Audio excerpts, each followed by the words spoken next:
Welcome to Lost in Revision. All of our content is public domain, literature, fairy tales, and folklore. All of our music is by Nathan Hubble and is used with his permission. Thanks, and enjoy the show. Hey everybody, welcome to Lost in Revision, brought to you by so much snow.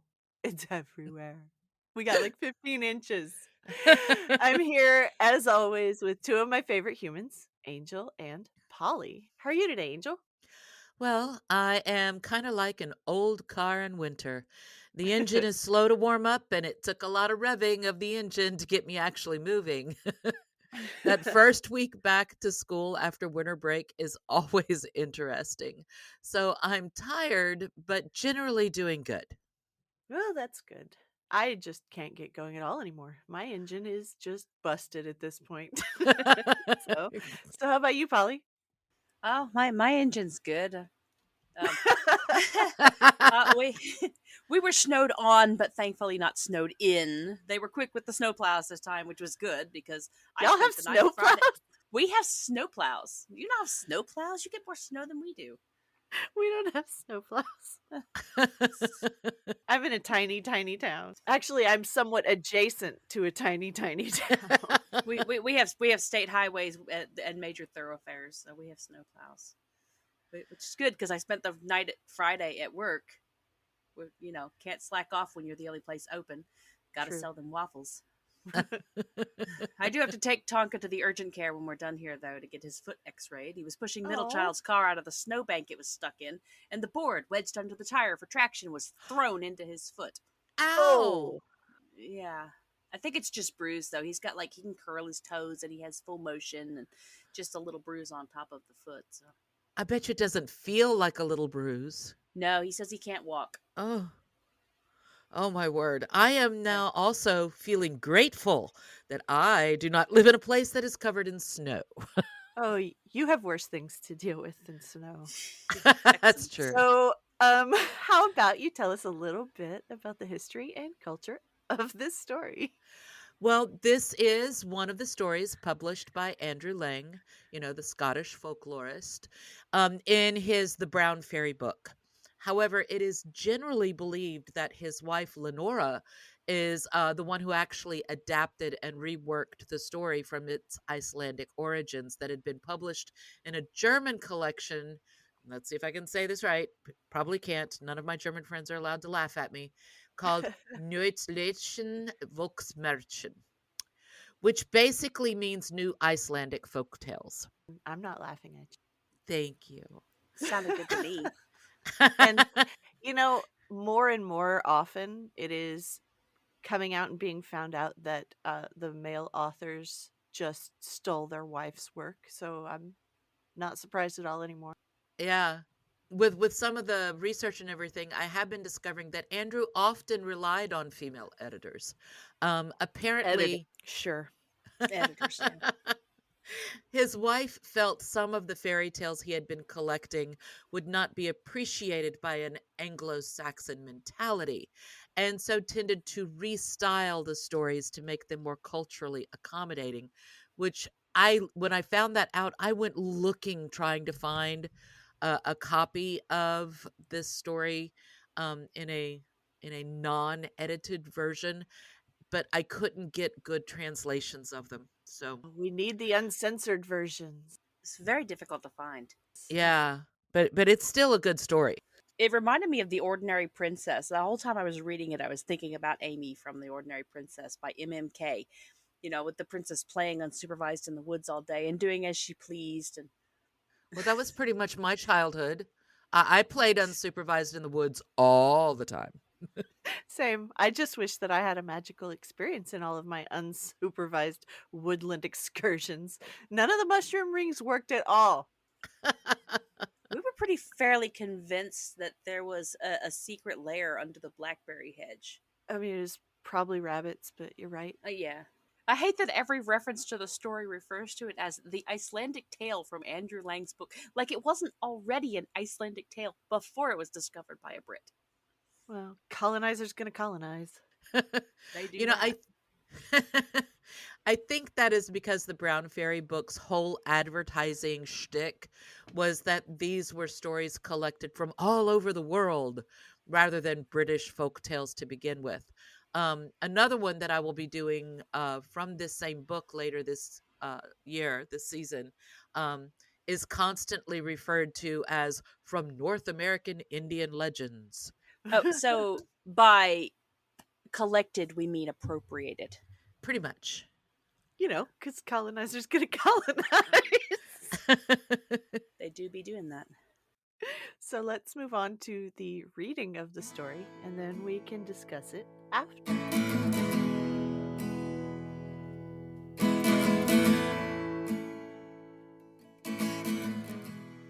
Kisa the Cat, an Icelandic tale collected by Andrew Lang. Once upon a time, there lived a queen who had a beautiful cat, the color of smoke, with china blue eyes, which she was very fond of. The cat was constantly with her, and ran after her wherever she went, and even sat up proudly by her side when she drove out in her fine glass coach. "Oh, pussy," said the queen one day, "you are happier than I am, for you have a dear kitten just like yourself, and I have nobody to play with but you." "Don't cry," answered the cat, laying her paw on her mistress's arm. "Crying never does any good. I will see what can be done." The cat was as good as her word. As soon as she returned from her drive, she trotted off to the forest to consult a fairy who dwelt there, and very soon after the queen had a little girl, who seemed made out of snow and sunbeams.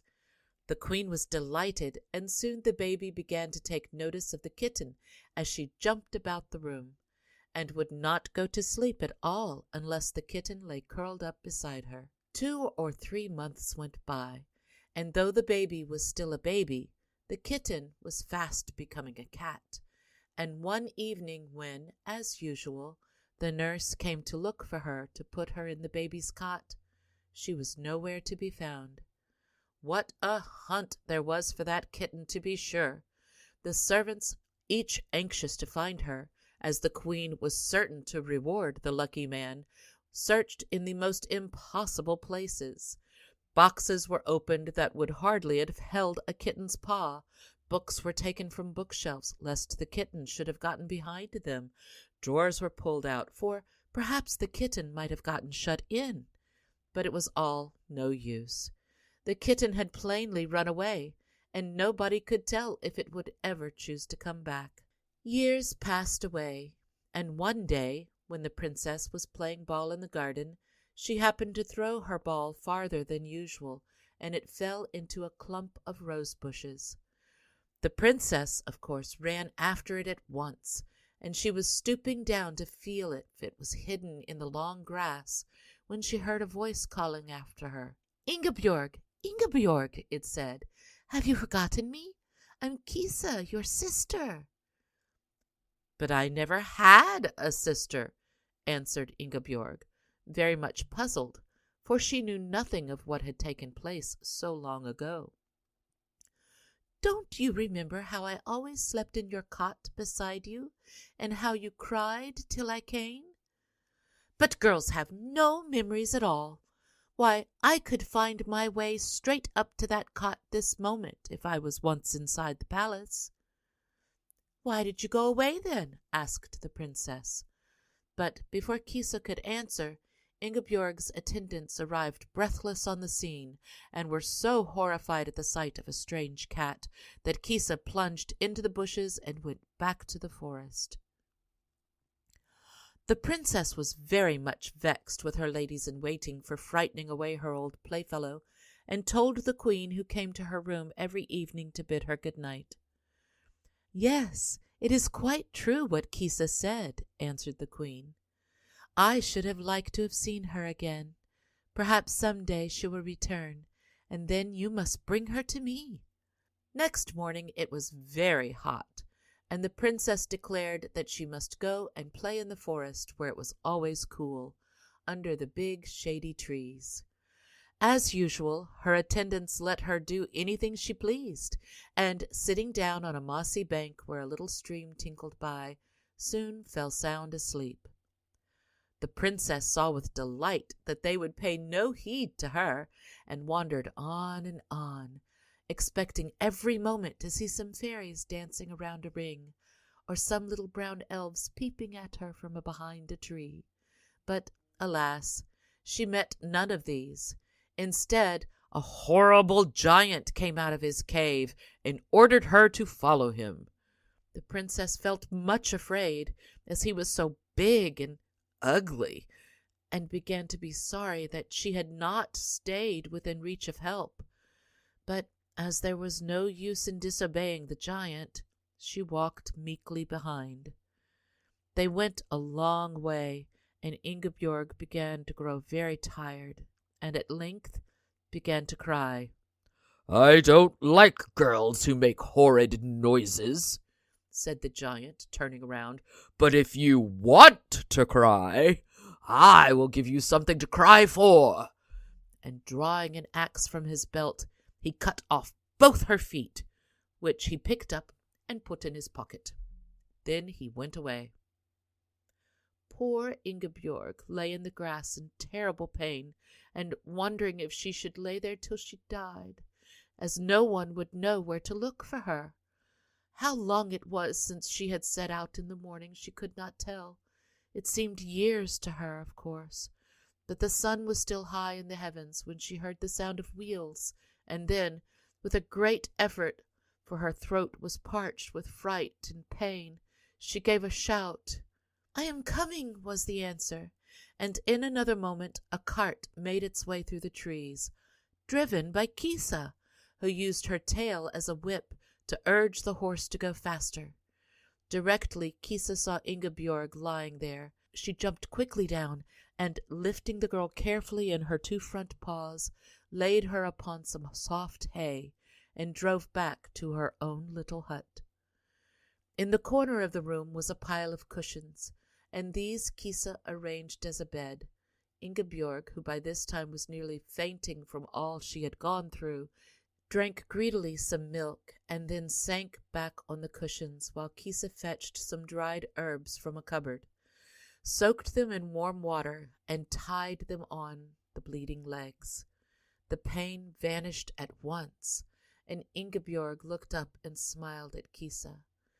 "You will go to sleep now," said the cat, "and you will not mind if I leave for a little while.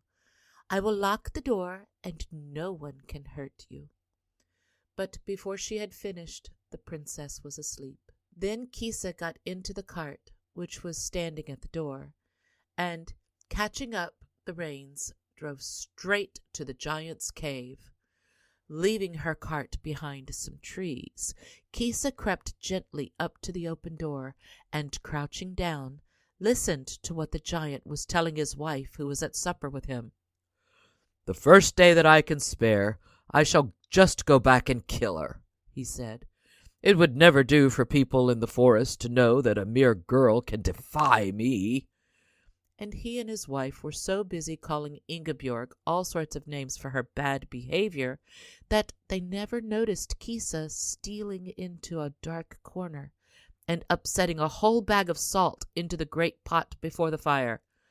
"Dear me, how thirsty I am!" cried the giant by and by.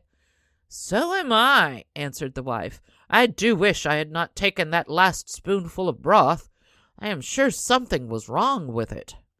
"If I don't get some water, I shall die," went on the giant, and rushing out of the cave, followed by his wife, he ran down the path which led to the river. Then Kisa entered the hut, and lost no time in searching every hole until she came upon some grass, under which Ingebjorg's feet were hidden, and putting them in her cart, she drove back again to her own hut. Ingebjorg was thankful to see her, for she had lain too frightened to sleep, trembling at every noise. "Oh, is it you?" she cried joyfully, as Kisa turned the key, and then the cat came in, holding up the two neat little feet in their silver slippers. "In 2 minutes they should be as tight as they ever were," said Kisa, and taking some strings of the magic grass which the giant had carelessly heaped on them, she bound the feet on the legs above. Of course, you won't be able to walk for some time. You must not expect that, she continued. But if you're very good, perhaps in about a week, I may carry you home again. And so she did. And when the cat drove the cart up to the palace gate, lashing the horse furiously with her tail, the king and queen saw their lost daughter sitting beside her. They declared that no reward could be too great for the person who had brought her out of the giant's hands. "We will talk about that by and by," said the cat, as she made her best bow and turned her horse's head. The princess was very unhappy when Kisa left her without even bidding her farewell. She would neither eat nor drink nor take any notice of all the beautiful dresses her parents brought for her. "She will die unless we can make her laugh," one whispered to the other. "Is there anything in the world we have left untried?" "Nothing except marriage," answered the king, and he invited all the handsomest young men he could think of to the palace, and bade the princess choose a husband from among them.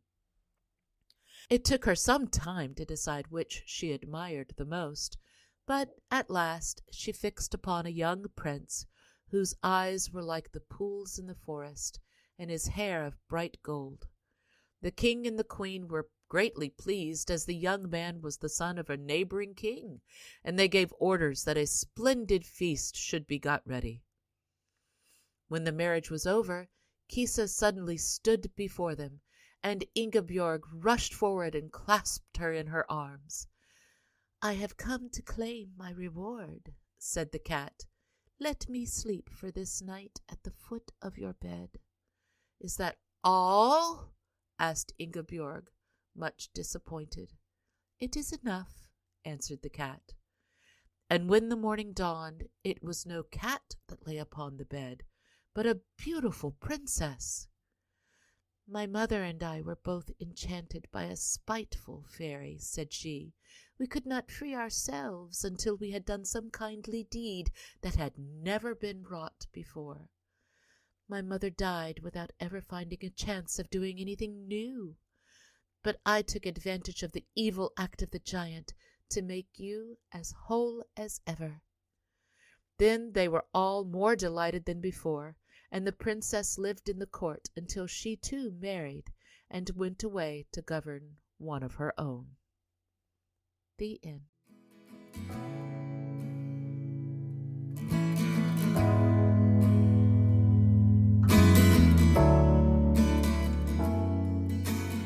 And we are back. So, what is your favorite part or version of this story? It's not a terribly widespread story like some, but I don't know. My favorite cat Kisa is the Ukrainian kitten named Kisa, which basically means here kitty kitty. But she moved in with an elderly lady named Irina in Kiev in 2020. And Irina was unable to evacuate, so she is still in Kiev. Kisa minds her own business and hates all people except Irina. Oh, sounds like me. I think my favorite line in this whole thing was, "She will die unless we can make her laugh. Is there anything in the world we haven't tried?" "Nothing except marriage." Yeah, that'll make her laugh. Which, of course, made me have a mental thought of boom boom after I read that line. And I couldn't stop snickering at the dig on marriage. For a second, I was really worried that we were about to go into the give a girl away trope, but crisis was averted, shockingly enough. Yes, this story, you kind of can see the female hand in the editing of it, you know? True. Yeah. Yeah. Also, I want to know where to get some of that magic grass. I mean, can you imagine the value of grass that can bind severed limbs back in place so well you can walk again after a week? Did the story mention her walking again? Because she just got carried home after a week. I mean, still some nice grass though. I'm not no dig on the grass. Rushed forward to embrace Kisa after the marriage. I mean, you can rush forward on not great feet. I do think that she ended up being able to walk just fine, but it just took a little while, maybe not a week. She was able to be moved after a week, but The cat did say it would take some time. and cats never lie. Oh, no. I mean, Fergus doesn't, They but he's weird. merely manipulate the facts. So, what is your least favorite part or version? I am not a huge fan of the whole only marriage to a beautiful man will solve the woman's problem trope. But at least she got to pick her own husband, and I love the girl saves girl aspect. This whole story is like a reverse Bechdel test. I kind of liked that they turned the tables, and for once it was, here are all the pretty boys that have been assembled for the woman to pick from, instead of it being another parade of the pretty women. And the king seems to have made the suggestion in a very sarcastic tone of voice. Yes. I should have said that in my favorite part section. But you know what? I think my least favorite part of this whole thing was I had a flashback to my childhood when the giant said, "If you want to cry, I'll give you something to cry about." The minute I read that, I was like, "Oh, no." And then he cut off her feet. And then he cut off her feet. And Angel got bleeped again. Angel got bleeped again. Sorry. And I guess now I'm very grateful that none of the adults in my family had read this story and got any ideas, because I can tell you, I heard that phrase a lot. I was never really offered a new thing to cry about, but they were very interested in hearing a logical justification for my emotions. I learned to self-analyze at a young age, so I wouldn't have to talk about my feelings with anyone other than the voices in my own head. Super healthy, I know. I learned to self-analyze for a completely different reason. I just was a latchkey kid who can't even really remember an actual meaningful conversation with my parents until adulthood. I was just alone. Now, I was also a latchkey kid from 7 on up, but Lord have mercy. Yeah, if I heard the words, if you want to cry, I'm going to give you something to cry about. I would try so hard. I would just be like, trying not to cry anymore, and that just really doesn't work. That's that's the opposite trauma of me having never been disciplined. And I was a very well-behaved kid because I didn't want to be. I was a well-behaved kid because I was neurospicy and just wanted to read in my room. Oh, yes. The haven of us all. That beautiful, beautiful land. Yeah, the best way to get to do what you want to do is to give them the results they want as soon as possible, and then they let you go. I know Yes. I failed everything at school. I got like in trouble for my grades, but it was mostly being told I couldn't go out, and I didn't want to go out anyway. So Well, see, if I failed since I wasn't at school, if I failed, I just had to do it again. So the fastest way for me to get to do what I wanted was to succeed as quickly as possible. Efficient success. That was my goal. That's a good lesson. Efficient success. It's a good one. it is. I failed biology for the semester, and I asked my parents to pay for the credit by exam, which was like $50 back in the 90s. And they said no, that I had to retake the course. So I paid for credit by exam myself because at 16 I already had 3 jobs because I already had a car. Why not? And I made a 96 on the credit by exam. So it wasn't lack of knowledge. And my mom was actually angry at me for Because you didn't doing it that retake way. the. Yeah. Because I knew everything. Even my biology teacher was like, Natalie, just do your homework. And I'm like, Just let me test out of the homework. I'll just take a test. It has been a chore to get through this first semester of vocational school, where I have to learn about things like how to turn on Word and what is a computer. You mean and learn as where in are like the Oh, you mean take Lord the have class on mercy. because you already know how. You're yeah. not learning Where it. these are the home keys. Oh, and OSHA. I had to get my OSHA certification. Let's move on from childhood trauma. Stop unpacking on the podcast. What are the original lessons that you think this story was trying to convey? That was to me, not just y'all. Seems like there's more than one lesson here. Maybe Yeah. don't play unsupervised in the forest when there are mountain trolls about. And I say mountain trolls because this is an Icelandic tale. originally. And we know from past study of Icelandic tales that giant likely means mountain troll. Andrew Lang probably changed it to giant for his British readers, or his wife did. Or his wife did. I think the original story was supposed to be teaching the importance of kindness. But is it truly an act of kindness if the purpose is self-serving? I mean, that creates a little bit of a philosophical debate there. An act can be kind and still be self-serving. Heck yeah, it can. That's how I am chaotic neutral. I mean, a rich person who gives away money to benefit the needy has still benefited the needy, even while they are getting a tax cut and receiving accolades and positive publicity for their philanthropy. Okay, so there's the thing. It could have been a good act, right? It could have achieved good in the world, but the motivation wasn't kind. The Oh, come on. motivation. This was from the fairies. How do you think the fairies were thinking about it? Do you think that it had to be morally good or just a good act? We're back on Fae rules. I mean, fairies. Uh, I mean, here's the philosophical debate you mentioned. yes. A philosophical debate that involves fairies. Exactly. This is what I was looking forward to. I was like, yes, I'll get my debate. I can light this little match and Polly will go off. And Natalie will talk about how there's no way to be an ethical billionaire. It's impossible to be an ethical billionaire. Millionaire is one thing, billionaire is insanity and should not be allowed. As evidenced and evidence for your point is Dolly Parton. Yeah, she doesn't allow herself to get there, and that's the whole point. Yeah, she gets too much money, she gives it away. Yeah.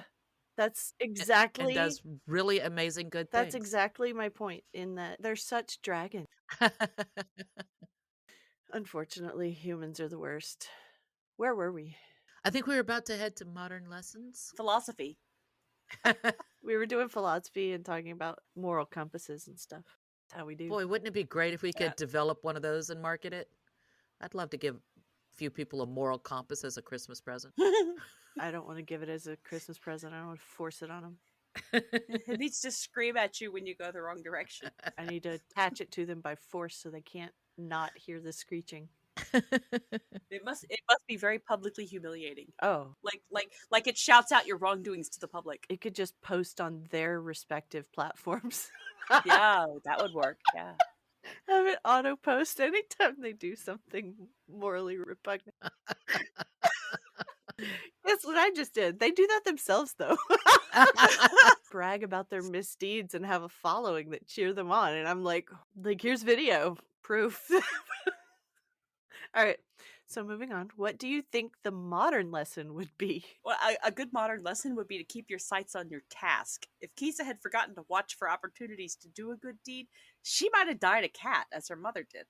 You know, maybe her mother was trying to do her good deed by bringing the queen a child, but that's hardly an original task. Like 80% of all fairy tales involve someone wanting a child. Wait, was Kisa born? Kisa was born a cat and then became a princess?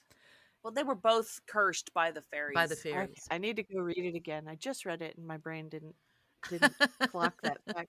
I was like, It wait. doesn't say if she was born a cat or not. It just says that she and her mother were both cursed by the fairies Yeah. to be cats until they did a good deed. So I think Kisa was born a cat, but should have been born a girl. That the curse caused them both to be cats. How would you live as a human if you were raised as a cat? I want to meet that person. That'd be a very interesting person. I would like Maybe them. she was like Cat on Red Dwarf. One of my favorite shows ever. One of my favorite characters ever. Well, Kisa was a cat who could drive a carriage, so she should have been introduced to Puss. Oh, they would have gotten along great. Yeah. That would make a good story. Put that in our storybook that we're gonna write. We're gonna introduce Kisa to Puss in Boots. But yeah, keeping your eye on the prize would definitely be a modern lesson.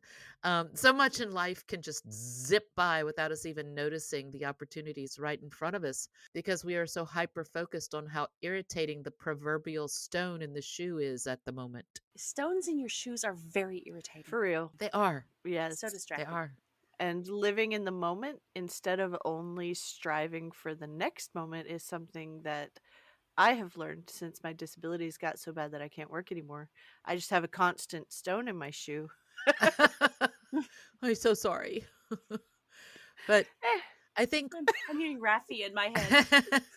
I think one of the important modern lessons from this, though, is to never just meekly give in to bullies. Always disobey the scary monsters of the world. She didn't even try to get away from the troll. She just obediently did as she was told because she didn't think she had a chance of getting away. I mean, come on, girl, give them a good fight. Make them work for it if someone has ill intentions toward your person. never let them take you to the second location. Yeah. Give him something to cry about. There you go. Yeah. Turn the tables. Turn the tables. So, in closing, what do you think Flip the happened? tables. Raw man. So, in closing, what do you think happened after the story? Well, I like the implication in the last line where Kisa got married and then went away to govern a kingdom of her own.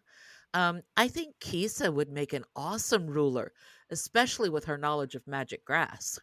Um, and goodness knows the world could use a few more matriarchies. And more Well, magic grass.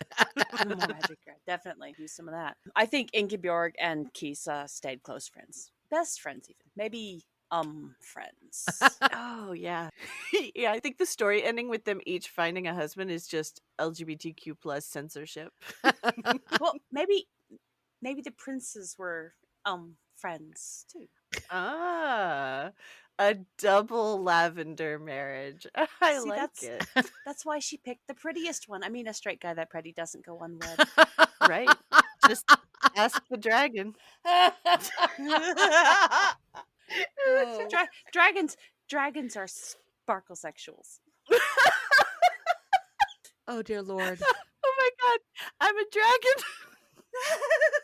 Well, we all knew that. Okay, well, this is definitely an episode that I need to make sure my students don't find. I mean, I already had to bleep you once, Angel. I'm trying. It's just hilarious that I'm the one that gets bleeped because I'm the one who doesn't cuss in normal life. But then we get here and what happens? It just I think it's the problem is that you're a bad influence on me, Natalie. I am. I think the problem is that Angel is repressed. Oh, Angel has Natalie and I are always not. been repressed. See, and when you're repressed and you get somewhere where the pressure the pressure valve is released, like your See? safe space. I'm your safe space, Angel. Yes, you always have been. Thanks for joining us today. Check us out on Patreon. You can help us meet our small goal of breaking even and covering our expenses. Your support helps pay for all of the things that podcasting requires and helps keep this show alive and growing. If you can't afford to support us financially, go give us a good review, subscribe or follow, and share with your friends and family. Feel free to fact check us and offer suggestions to make our show better for you. You can also send us an email at lostinrevisionpodcast@gmail.com. There's a lot more waiting for us all at the end of the road.